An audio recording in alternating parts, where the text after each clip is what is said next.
हुए और इस फिल्म का विरोध करने लगे और इन्होंने बाकायदा एक प्रतीकात्मक पुतला फूंक कर इसका विरोध किया है। लगा है समाजद्रोही, सनातन धर्मद्रोही बताया जा रहा है। आप लोग ये बाइकआउट जो कर रहे हैं, मकसद क्या है इसका?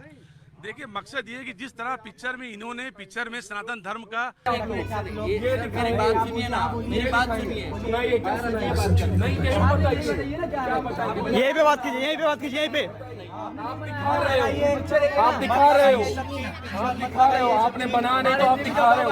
जितने वो बनाने वाले सहयोगी उतने आप आदि पुरुष जिस तरह ब्रह्मास्त्र को और लाल सिंह चड्ढा को उसकी औकात दिखलाई है। सेड़ी और भांगड़ी की जो गैंग बैठी हुई है, बॉलीवुड की गैंग बैठी हुई है ना। देखिए, भारत के इतिहास में ऐसा पहली बार नहीं है कि किसी फिल्म का विरोध हो रहा है या किसी फिल्म को बॉयकॉट करने की बात कही जा रही है। इससे पहले भी बहुत सारी फिल्में ऐसी आई है जिनका विरोध हुआ है, भरपूर विरोध हुआ है, जिनको बॉयकॉट करने की बात की गई है।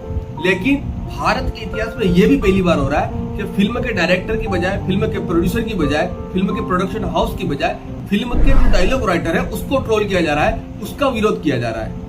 आदि पुरुष फिल्म अगर आपने नहीं देखी हो तो आप जरूर देख के आए, आपको पता चल जाएगा ये बात मैं क्यों कह रहा हूँ। क्योंकि उस फिल्म के अंदर जो कैरेक्टर है, एक्चुअली में वो कैरेक्टर नहीं है, वो हमारे आस्था का विषय है, वो हमारे आराध्य है। चाहे वो राम जी हो गए, चाहे वो हनुमान जी हो गए, चाहे वो लक्ष्मण जी हो गए, चाहे वो सीता माता हो गई, ये जितने भी कैरेक्टर फिल्म के अंदर हैं ये हमारे आराध्य हैं। हम इनको हमारे घर के अंदर रोज पूजते हैं, हमारे धर्म ग्रंथों में हम इनके बारे में जानकारी लेते हैं, हम इनके बारे में पढ़ते हैं। चाहे वो रामचरितमानस हो, वाल्मीकि द्वारा रचित रामायण हो, जितने भी ग्रंथ हैं इनको हम अच्छे से पढ़ते हैं। उनके बारे में थोड़ा बहुत नॉलेज बहुत सारे लोग जो हिंदू समाज से आते हैं, सनातन धर्म से आते हैं, वो रखते हैं, अच्छा खासा नॉलेज रखते हैं। अब जब ऐसे नॉलेज रखने वाले लोग फिल्मों को देखने जाएंगे और इस तरीके से अशोभनीय लैंग्वेज सुनेंगे तो उनका गुस्सा बिल्कुल सातवें आसमान पर जाएगा और जाना जायज है।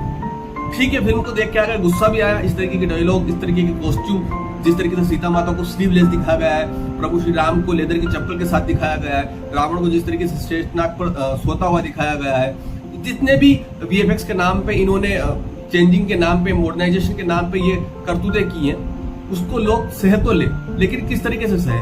अब उसके बाद जब विरोध होता है तो फिल्म के डायरेक्टर सामने नहीं आते हैं, फिल्म के प्रोड्यूसर सामने नहीं आते हैं, फिल्म के जो डायलॉग राइटर है वो सामने आते हैं, मनोज मुंतशिर, और वो कहते हैं कि देखिए भैया, ऐसा है कि आज की जो जनरेशन है वो इसी तरीके की लैंग्वेज समझती है और हमने उनको ध्यान में रखते हुए रामायण बनाई है।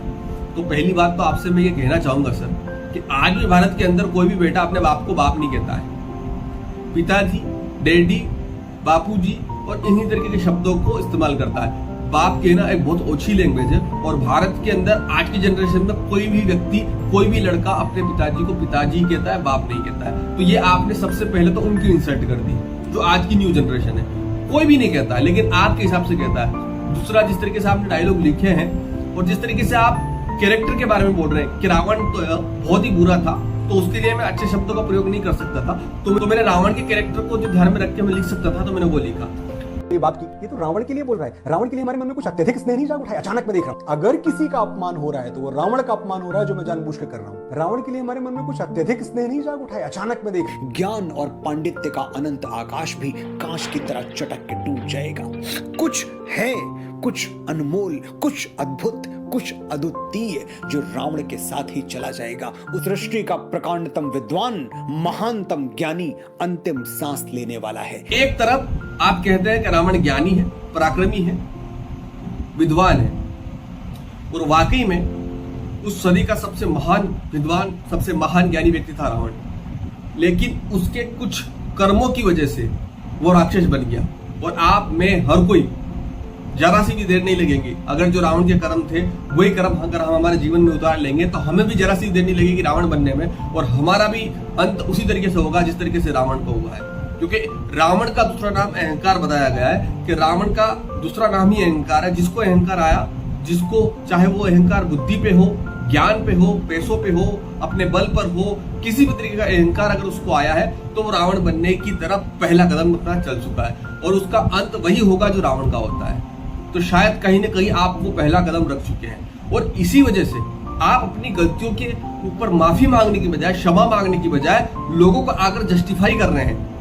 आप डायरेक्टर को भी जस्टिफाई कर रहे हैं, फिल्म मेकर्स को भी जस्टिफाई कर रहे हैं, आप सबको जस्टिफाई कर रहे हैं। इसी वजह से आज इस फिल्म के किसी डायरेक्टर को नहीं कोसा जा रहा है, प्रोड्यूसर को नहीं कोसा जा रहा है, आपको कोसा जा रहा है। क्यों कोसा जा रहा है? क्योंकि आप अपनी बुद्धिमत्ता दिखा रहे हैं, आप फिल्म के सभी व्यक्ति को जस्टिफाई करने में तुले हुए हैं। आप ये नहीं कह रहे कि जिस तरीके से हमारी सीता मैया को स्लीवलेस दिखाया गया वो गलत है, जिस तरीके से विभीषण की पत्नी सुषेण की जगह लेती है वो गलत है।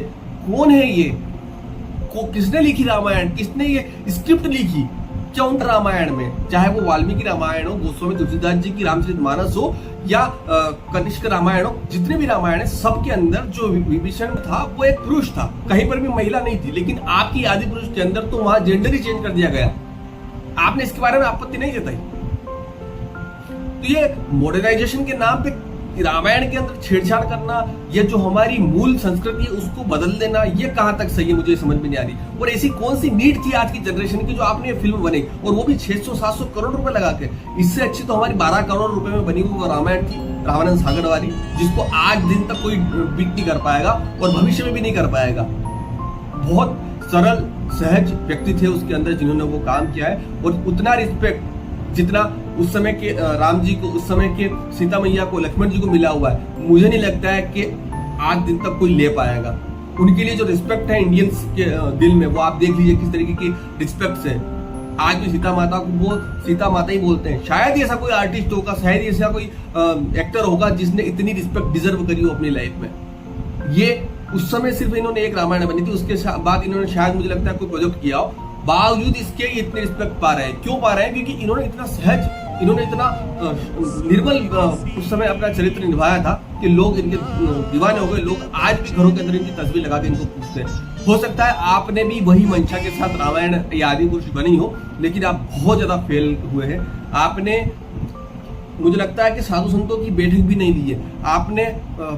जितने भी विद्वान लोग थे रामायण के जानकार, उनकी भी बैठक नहीं ली है। अगर आप उनकी जानकारी में, अगर आप उनको बिठा के रामायण की स्क्रिप्ट करवाते, उनको आप इस तरीके से अपने डायलॉग्स वेरीफाई करवाते, तो शायद ही आज इतनी नौबत नहीं आती। आपकी फिल्म 600-700 करोड़ में बनी है, 1000-2000 करोड़ भी कमाने की कोई बात नहीं है। आप जिस तरीके से फिगर दिखाते हैं डे बाय डे कि हमने इतना कमाया उतना कमाया, तो हमें ये पता चलता है कि आपके लिए पैसा बहुत है, पैसा सबसे बढ़कर है। तो कोई बात नहीं, आपकी फिल्म 4-5 हजार 10,000 भी कमा लेगी, लेकिन जो रिस्पेक्ट आपको भारत में मिल रही थी वो रिस्पेक्ट अब आपको नहीं मिलेगी। चाहे आप कितने भी जतन कर ले, चाहे आप कितने भी प्रयत्न कर ले, चाहे आप कितना भी अच्छा आकर बोल लें, क्योंकि आपने गलती करी उसका कोई दुख नहीं है। लेकिन गलती करने के बाद भी आप माफी मांगने की बजाय अपने आप को जस्टिफाई कर रहे हैं, फिल्म मेकर्स को जस्टिफाई कर रहे हैं, फिल्म को जस्टिफाई कर रहे हैं, तो कहीं से कहीं तक ये एक्सेप्टेबल नहीं है। और इसकी अहंकार की भावना खत्म हो जाती है। तो एक बार दिल से सारी गलतियों को एक्सेप्ट करके सभी सनातनियों से माफी जरूर मांगेगा। धन्यवाद।